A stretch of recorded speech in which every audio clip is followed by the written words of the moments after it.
স্বয়ং সৃষ্টিকর্তা সমস্ত ফেরেশতাদের ডেকে নির্দেশ দিলেন মানুষকে সেজদা করতে, এবং সে আদেশ অমান্য করায় অভিশপ্ত ও বিতাড়িত শয়তানে পরিণত হয় খোদ ফেরেশতাদের সর্দার। স্বাগত সবাইকে প্রফেশনাল স্কিল ডেভেলপমেন্ট ট্রেনিং সিরিজের ৮ম ভিডিওতে। এ পর্বে আমরা কথা বলবো আমাদের ব্রেইনের ক্ষমতা সম্পর্কে। এই ব্রেইন আমাদের সেন্ট্রাল প্রসেসিং ইউনিট, যা আমাদের শারীরিক মানসিক যাবতীয় কার্যাবলী অপারেট করে। আমাদের শরীরের প্রতিটা অঙ্গ প্রত্যঙ্গ নার্ভের মাধ্যমে ব্রেইনের সাথে যুক্ত এবং ব্রেইনের নির্দেশ মোতাবেক চলে। এমনকি আমরা যখন ঘুমাই তখন আমাদের ব্রেইন কাজ করে এবং শরীরের জরুরি কার্যাবলী পরিচালনা করে। আমরা যদি কিছু স্বপ্নে দেখি, সেটা মেমোরিতে সেভ করে রাখে। এই ব্রেইনকে সঠিকভাবে কাজে লাগানোর পদ্ধতি আয়ত্ত করতে পারলে আপনি যা চাইবেন তাই অর্জন করতে পারবেন। আমাদের ব্রেইনের ক্ষমতা সম্পর্কে যদি সামান্য ধারণা নিই, তামাম ইউনিভার্সে সৃষ্টিকর্তা যা কিছু সৃষ্টি করেছেন তার মধ্যে সবচাইতে শক্তিশালী, ক্ষমতাধর, বিস্ময়কর যে জিনিস সৃষ্টি করেছেন তা হচ্ছে মানুষের মস্তিষ্ক। এই ব্রেইনের কারণেই মানুষকে বলা হয় আশরাফুল মাখলুকাত, সৃষ্টির সেরা। স্বয়ং সৃষ্টিকর্তা সমস্ত ফেরেশতাদের ডেকে নির্দেশ দিলেন মানুষকে সেজদা করতে, এবং সে আদেশ অমান্য করায় অভিশপ্ত ও বিতাড়িত শয়তানে পরিণত হয় খোদ ফেরেশতাদের সর্দার। আল্লাহ পবিত্র কোরআনে মানুষ সম্পর্কে বলেছেন, ইন্নী জায়লুন ফিল আরদে খলিফা, আমি মানুষকে পৃথিবীতে প্রেরণ করেছি আমার প্রতিনিধি হিসেবে। এই পৃথিবীতে সর্বশক্তিমান স্রষ্টাকে প্রতিনিধিত্ব করার মানে যদি একটু বিশ্লেষণ করেন, তাহলেই বুঝতে পারবেন আপনি কে, আপনার প্রোটোকল কি, এবং আপনার পক্ষে কি কি করা সম্ভব। বাংলাদেশে মার্কিন যুক্তরাষ্ট্রের একজন রাষ্ট্রদূত আছেন। তিনি মূলত বাংলাদেশে মার্কিন প্রেসিডেন্টের প্রতিনিধি। তিনি কোনো বক্তব্য দিলে সেটা মার্কিন প্রেসিডেন্টের বক্তব্য বলে গণ্য হবে। তার স্বাক্ষর প্রেসিডেন্টের স্বাক্ষর হিসেবে বিবেচিত হবে। প্রেসিডেন্টের জন্য প্রযোজ্য সব প্রোটোকল রাষ্ট্রদূতের জন্যও প্রযোজ্য, কারণ প্রেসিডেন্টের অবর্তমানে তিনিই প্রেসিডেন্ট।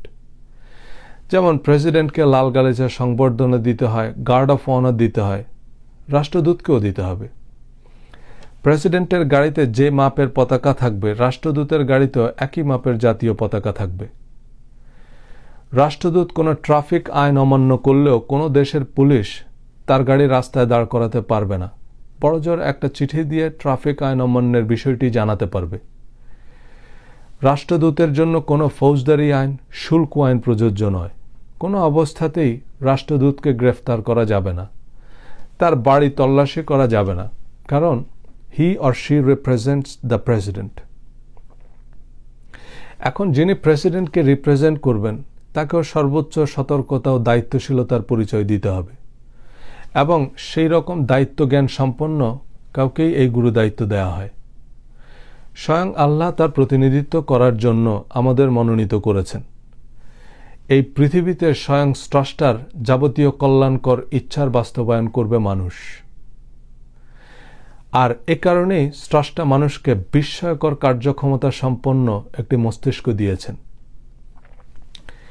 একজন সাধারণ মানের মানুষের ব্রেইনে প্রায় ১০০ বিলিয়ন নিউরন থাকে। প্রতিটা নিউরন আবার অন্য নিউরনের সাথে ১,০০০ সংযোগ তৈরি করে। সর্বমোট প্রায় ১ কোয়াড্রিলিয়ন বা ১ মিলিয়ন বিলিয়ন সংযোগ তৈরি করে, যা মস্তিষ্কের স্টোরেজ ক্যাপাসিটি বাড়ায় প্রায় ২.৫ পেটাবাইট বা ১ মিলিয়ন গিগাবাইট পর্যন্ত, যাতে প্রায় ৩ মিলিয়ন ঘন্টার এইচডি ভিডিও স্টোর করে রাখা যাবে, যা বিরতিহীনভাবে রেকর্ড করতে সময় লাগবে প্রায় ৩৫০ বছর। বিশ্বের সবচাইতে শক্তিশালী কম্পিউটার ফুজিৎসুর কয়েক দশকের চেষ্টায় তৈরি সুপার কম্পিউটার কে মানুষের মস্তিষ্কের তুলনায় ৪ গুণ দ্রুত গতিসম্পন্ন এবং ১০ গুণ তথ্য সংরক্ষণ করতে পারে।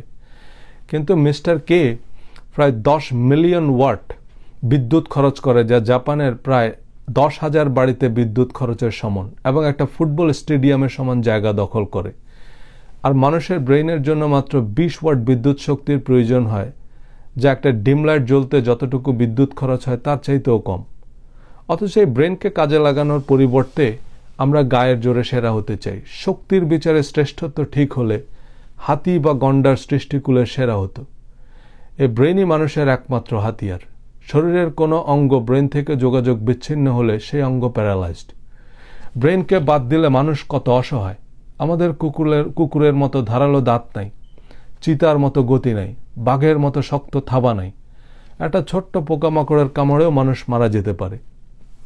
শুধু ব্রেনকে কাজে লাগিয়ে মানুষ দিক বিদিক জয় করছে। তাই আমাদের জানতে হবে কিভাবে এই ব্রেনকে কাজে লাগাতে হয়। আমাদের ব্রেন কাজ করে ঠিক কম্পিউটারের মতো। কম্পিউটারের যেমন দুইটা পার্ট, হার্ডওয়্যার এবং সফটওয়্যার। এখন হার্ডওয়্যার হচ্ছে কম্পিউটারের যা কিছু দেখা যায়, ধরা যায়, ওজন করা যায়। আর সফটওয়্যার হচ্ছে কম্পিউটারের ইনভিজিবল প্রোগ্রাম বা অপারেটিং সিস্টেম, যা পুরো কম্পিউটারটাকে অপারেট করে।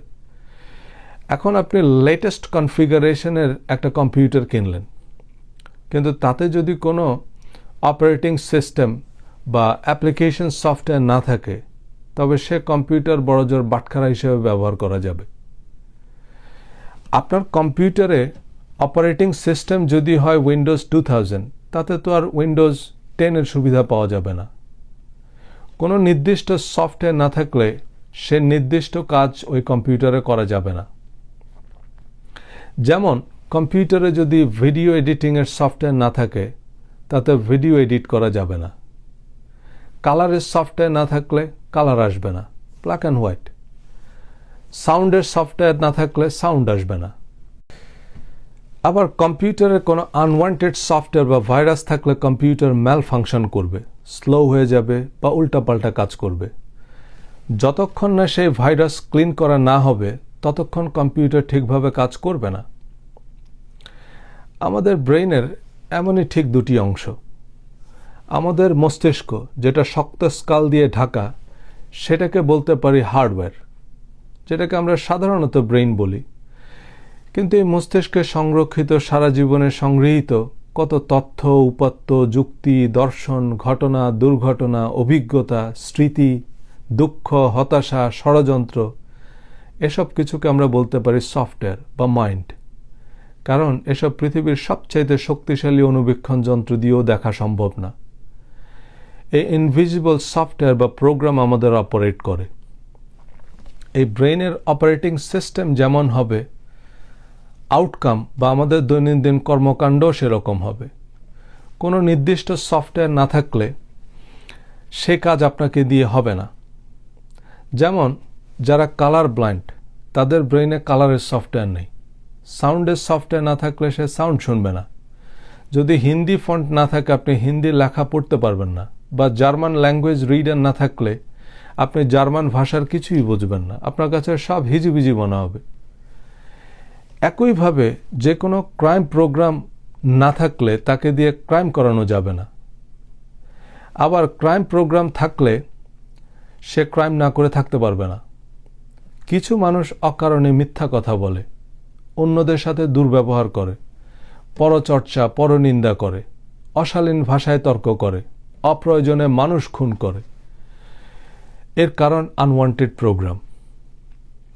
পরবর্তী ভিডিওতে আমরা কথা বলবো কিভাবে আমাদের ব্রেইনে এসব প্রোগ্রাম বা অপারেটিং সিস্টেম ইনস্টল হয়, যেসব প্রোগ্রাম আমাদের যাবতীয় সূক্ষ্মাতি সূক্ষ্ম কাজগুলোর জন্য দায়ী। আজ তাহলে এ পর্যন্তই। ধন্যবাদ।